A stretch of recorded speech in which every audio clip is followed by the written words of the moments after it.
we are going to need a Bhagavad Gita that we can actually relate to, that will take us to the same place that the original Gita was meant to take us, but which doesn't do the job any longer. That's at least what I came to. Okay? That was last week. Then this week, unfortunately, I had the temerity to say to Shiva, why don't you send another Gita down here? We need a new Gita.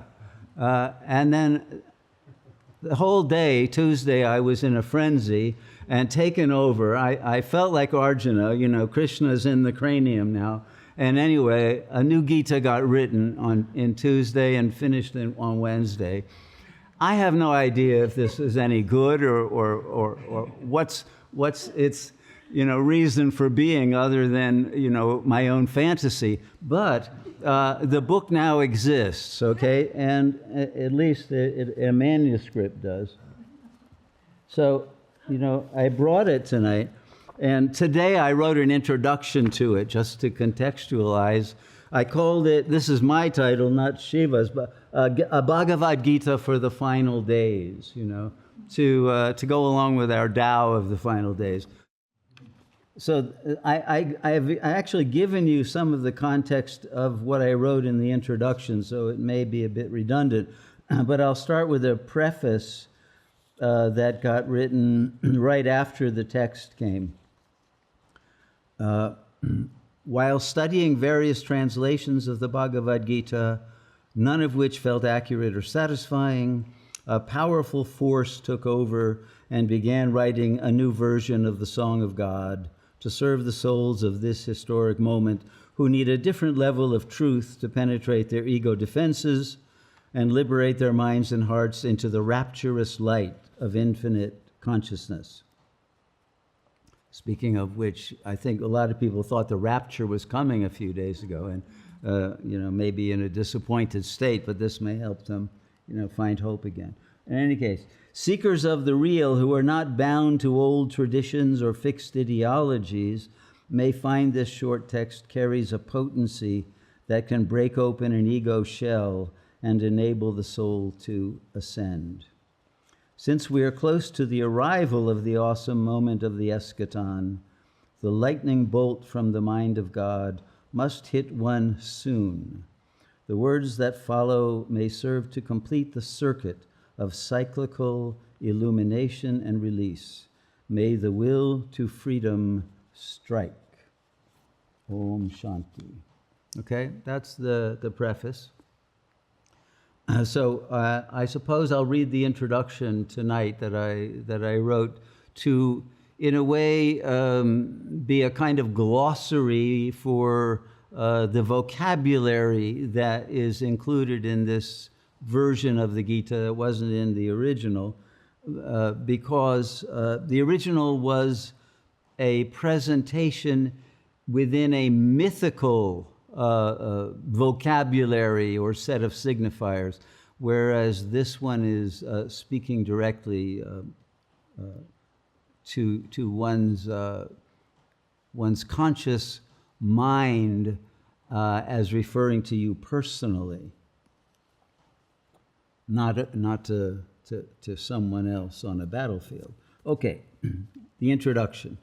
The original Bhagavad Gita was coded in mythic symbolic forms that can no longer be accurately understood by the modern ego mind.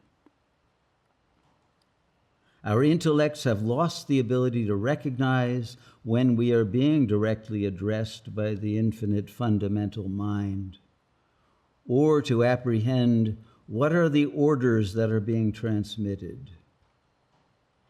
Even more tragic, we no longer recognize our duty to respond and to act in accord with the Word of God. In part, this is because our intellects have been fractured by our own unwarranted conceptualizations, objectifications, and framings of our experience and our internal states. We have accepted such falsehoods as that immanence and transcendence are separate realities, and that the transcendent real can never be known by the immanent self.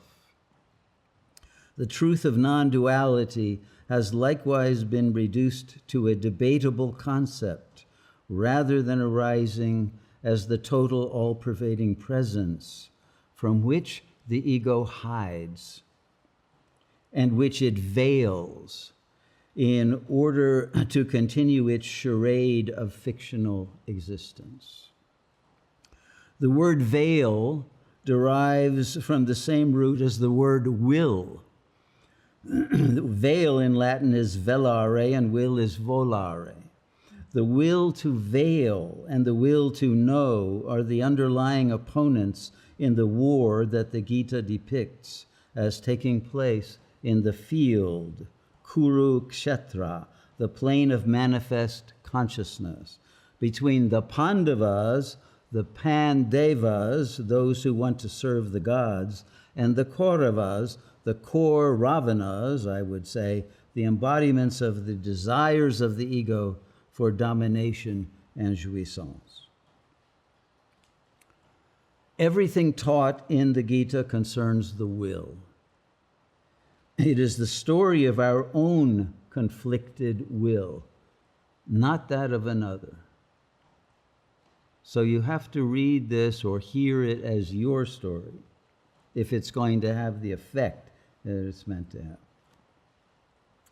The Gita was, I'm going into a history that I already said. The Gita was first fully translated into German in 1802 by Friedrich Meyer, an associate of Schopenhauer, who was transformed by reading the text and inspired to write his own magnum opus, The World is Will and Idea. The Gita later inspired Nietzsche to develop the concept of the will to power, and no doubt Hegel's grand narrative of the unfoldment of absolute spirit as the engine of history, as told in his Phenomenology of Spirit, also owes its advent to the Gita. Thus, we are all living in the wake of that text's explosive impact on the most open-minded and most brilliant thinkers of Western civilization. But still, they have not fully or accurately understood the teaching implicit in the Bhagavad Gita. This is for many reasons, including the fact that their minds, our minds, were already internally subject to false frames of reference and criteria of meaning. But also, Sanskrit is a language nearly impossible to translate because of the wide spectrum of signifieds that are options for understanding every signifier. Because we no longer belong to the culture in which the text was written, we no longer vibrate at the frequency of consciousness of the author of that sacred poem, we cannot grasp the subtlety of meaning originally conveyed. No Sanskrit dictionary can be of help to us. To intuit the message that the flow of words constituting the Gita is intended to bring to your heart and mind, to pour into your soul like nectar, for it is the real nectar of the gods. The old wine must be decanted into a new bottle. The song of God must be sung by a new cantor. And Cantor, as we know, was the one who discovered transfinite numbers. We can no longer decipher the exotic mythical ideas of old, and our will to do so has been veiled. Thus, a more direct and psychologically oriented version of the message is now required. For this supreme truth to penetrate all the defenses around the heart that keep the higher intellect suppressed, the words must overwhelm the ego's resistances and its devious attempts to appropriate the insights the poem delivers, and its urge to manipulate the words to serve the intentions of the knot of negativity at the dark core of the ego that warps our ability to perceive the real. To appreciate the wisdom transmitted by the Bhagavad Gita, we must accept the fact that the work is meant to describe the human situation that all of us must at some point face unveiled. It is not the story of two men from another time discussing practical ethics before a military engagement. The Gita concerns your own internal conflicts and offers a path to their resolution. All the characters in the Gita represent forces, active or latent in your own consciousness now. Thus, the poem is an act of self-inquiry, self-discovery, and self-integration.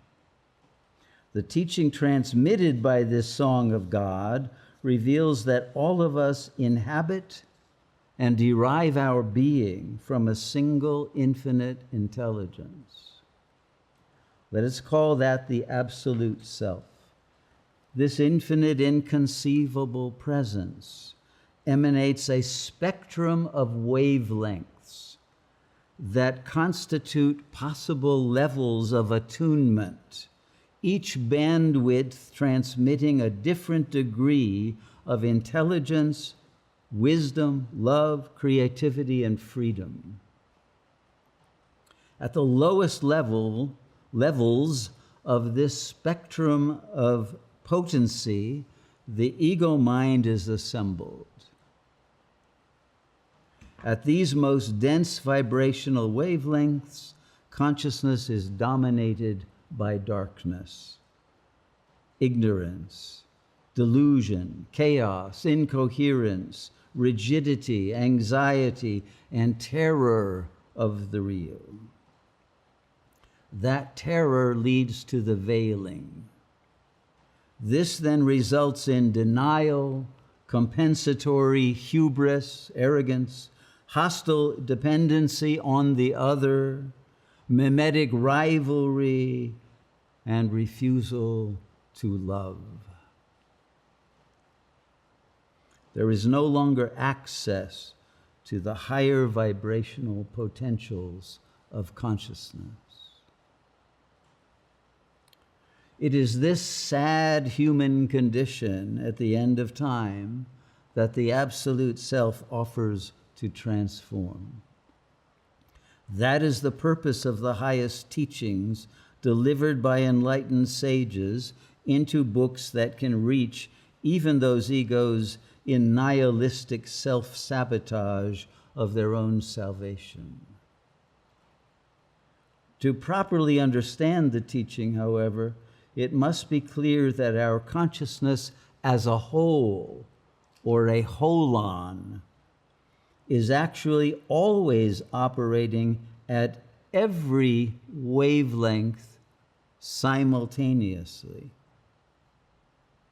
The Absolute Self is expressed as the complete spectrum, but to the ego, those higher levels of creative discernment are only theoretical, virtual, unmanifest, and in these cynical postmodern times, considered unreachable.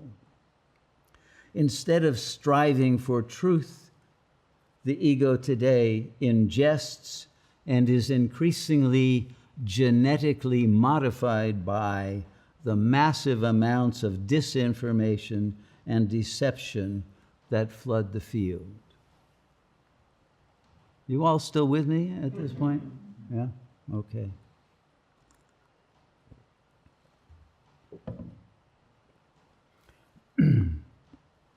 To understand the text that follows, then, one must keep in mind all three tiers of consciousness that function as powers of agency delegated by the Absolute Self.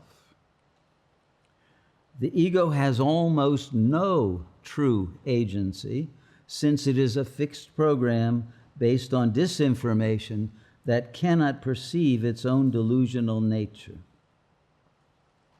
But there is still a thin margin of freedom, which comes down to the freedom to learn and at least to partially consider surrender to new ideas.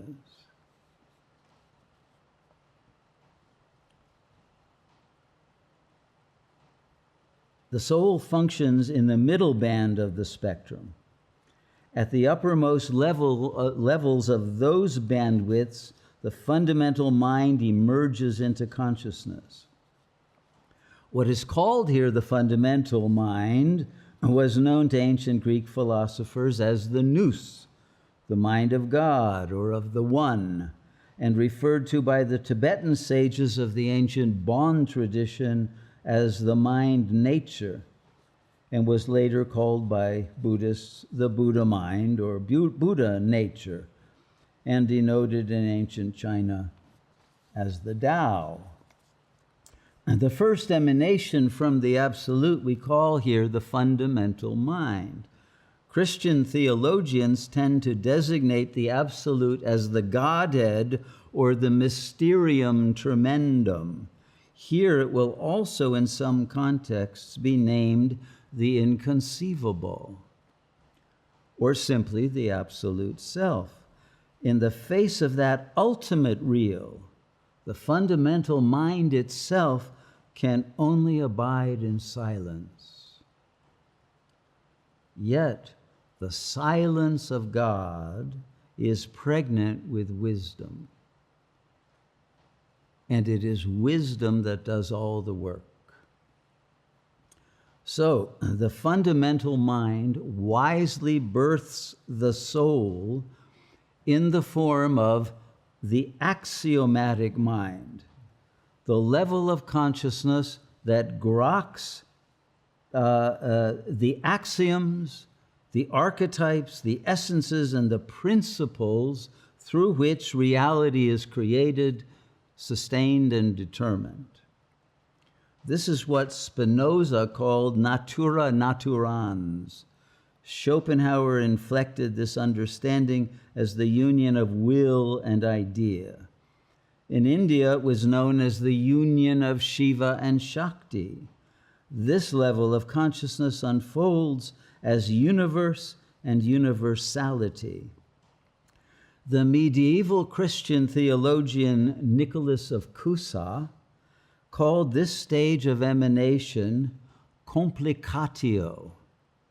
It is the soul's union with God that gives birth to the complexity, the complications that we signify as our world.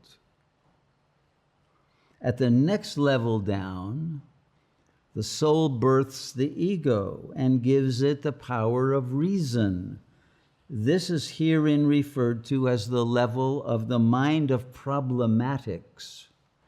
The problematic mind develops the most accurate maps possible to describe the dancing landscape of phenomenal appearances, of change and continuity through time, and gives a clear understanding of the problems that must be solved at the most general echelon of experience, and the worldly wisdom and skillful means that must be acquired to manage every imminent event. This divine act is called by Nicholas of Cusa by the term explicatio. This in turn leads to the further emanation of what is in our text labeled pragmatic mind. This is the capacity of the ego to learn how to cope successfully with the actual contingencies of life. This is also what spurs the most curious among us, those who enter the sublimation channels through wondering what it all means and what God wants us to learn from all our suffering of insurmountable difficulties. And this the Cusan calls implicatio. At this level, we come to want to know and to experiment. What would happen if we change our initial axioms that we have formed, that have formed and framed our mindsets and our material conditions? What are the secret implications of consciousness? And thus begins what has famously been referred to as the hero's journey. Almost done with the intro. The inner Bhagavad Gita, not the one written here, but the Word of God delivered directly to your heart, is the prize to be gained at the completion of that trek to the highest and deepest reaches of consciousness. That is what has been called by the alchemists the philosopher's stone, or the pearl of great price. The Buddhists prefer to symbolize it as the diamond and the lotus. Christians refer to it often as the robe of glory, or the crown of light, the sacred heart, or simply Christ consciousness. The entry into the infinite and eternal can only be described in language with terms that are hyper-paradoxical. The real is to the ego the impossible. It can only be approached through high art, poetry, mathematics, and love. The real invades the phenomenal as cataclysm and apocalypse and culminates as the final eschaton. And therefore, the Bhagavad Gita serves as our instruction manual for confronting, enduring, understanding, and transcending the apocalyptic events that are now imminent. A self-transfiguration is required. Our mutation morphs the artificially acquired ego mind into the immutable self. That is our highest possible destiny.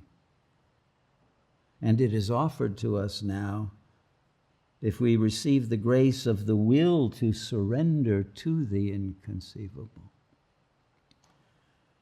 That grace is present in this book if we allow it to possess our consciousness. The truth transforms only those who are willing to see, those whose third eye has been opened by the quickening of the soul in a satori of revelation of the omnipresent power of the one absolute self who animates us all. May the taste of the divine nectar that produced the drunken ecstatic frenzy in which these words were written create an equal exaltation in your soul. This is the hidden meaning of the rapture. Do not settle for an imaginary facsimile. We must leave behind the imaginary world and even the rarefied archetypal realm of sublime angelic purity and beauty. The final ascent is beyond the reach of thought or even feeling. May the absolute self now bring you home. Okay, so that's the intro. How many found it interesting? Yeah.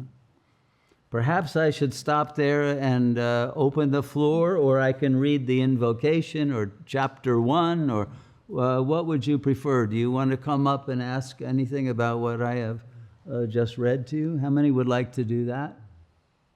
There's one. The rest of you want me to continue reading? Really? Shocking, but all right. You asked for it then. But that lets you off the hook of actually asking probably some important questions. How many liked the introduction? Did it inspire you to want to read the book? Yeah, okay. That's good. Just checking. You're my focus group here. I didn't write this. Again, it was channeled, but I don't take credit for it. I'll take blame for any inaccuracies in it, but not credit for any wisdom that might be here. Okay. I'll start with the invocation because, every old text, including the Gita, has a Mangala shloka beforehand, an invocation to God, although I wrote this, or this was channeled after the Gita was written, and kind of as a description of what happened to me that caused it to be written. So, here's the invocation. Come, O infinite intelligence, possess this consciousness, thou fundamental mind. May the intellect of God transmit herein the truth that sets all free. May the Buddha mind reveal the eternal real. May the heart of Lord Shiva speak through this consecrated text. May this song of God bring all seekers the highest intensity of supreme grace. Om Namah Shivaya. Om Shivoham. Om Tat Sat.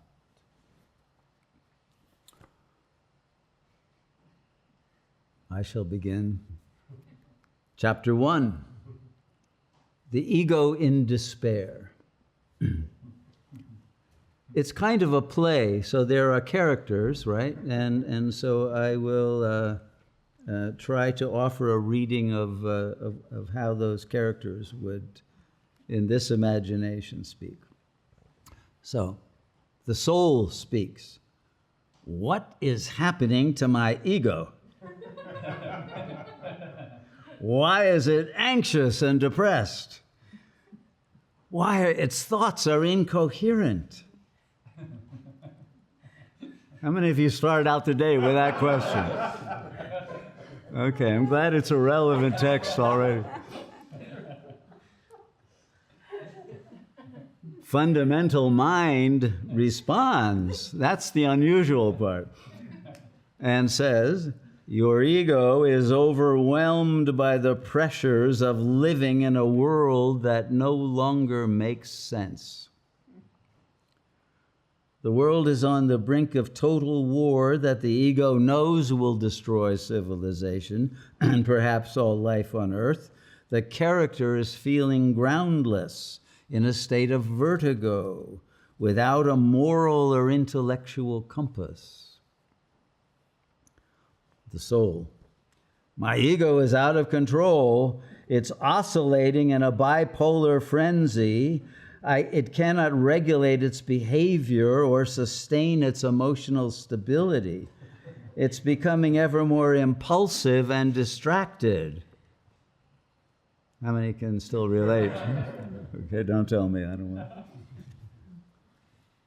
Fundamental mind reveals your ego is attempting to repress its terror, but it cannot maintain its denial of internal and external chaos. Its compensatory arrogance, compensatory arrogance and megalomania are constantly collapsing into despair. You cannot avoid facing the necessity of intervening in the ego's dysfunctional trajectory before it is too late. Now listen, the ego is calling out for you to help. The soul replies, no, my ego is calling out to you, my Lord, not to me. But okay, I'll go and enter the ego mind in order to make it more articulate and able to receive wisdom from you. I shall move the ego into a neutral space between the upper death drive and the lower, so that at least it becomes clear about its ambivalence and its reliance on conventional values of good and evil, right and wrong, which were determined on the basis of its fear of ridicule, abandonment, and madness. How many can still relate to that? Yeah. So this is the neutral space in the battlefield, right, between the two armies that he is now being taken to. But the ego complains. I can't kill my attachment to the desire of the other. I can't separate from the herd and individuate. I don't even know who I really am or my relationship to the whole of reality.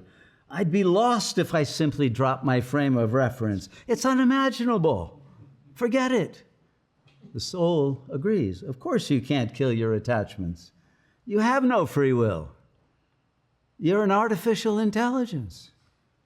You're a program installed by your parents, adapting you to their family system, and then to the social order and all the worldly and philosophical beliefs and loyalties to that system.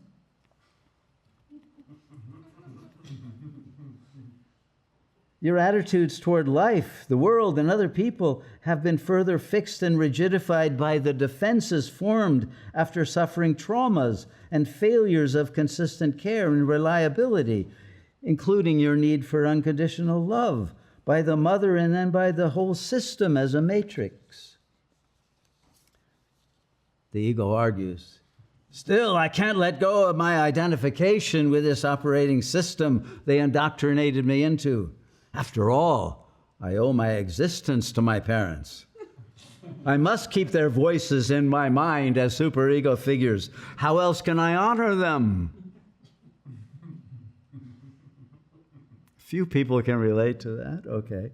Soul responds, if you really want to honor your parents, you will develop your self-presentation into a noble and heroic model of courage to individuate and stand alone, living according to the highest and most universal ideals of freedom, truth, and divine self-realization. Ego, oh, come on. You don't expect me to believe all that, do you? It's a very strange sacred text here. Magical realism, perhaps. Okay, the soul. Let's see. Let me see. Okay. No, you do not have the free will to change your nihilistic attitude toward life that you justify as a matter of loyalty to the dysfunctional system that produced you.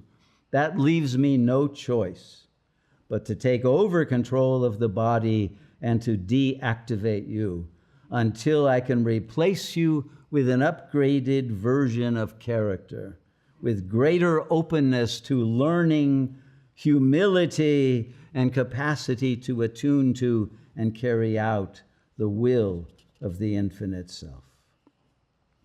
But to do that, I must also attune to the fundamental mind and receive instructions for reconstructing you to function in accord with the Tao. And the ego shouts, in that case, I shall fight you to the end. I will not be overthrown. That's the Gita battle. That's chapter 1. It's pretty true to the original, isn't it?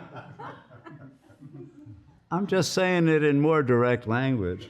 Do you really want me to keep going? It's 6:45. Maybe we'll stop there with chapter 1 and to be continued in the next satsang if you insist.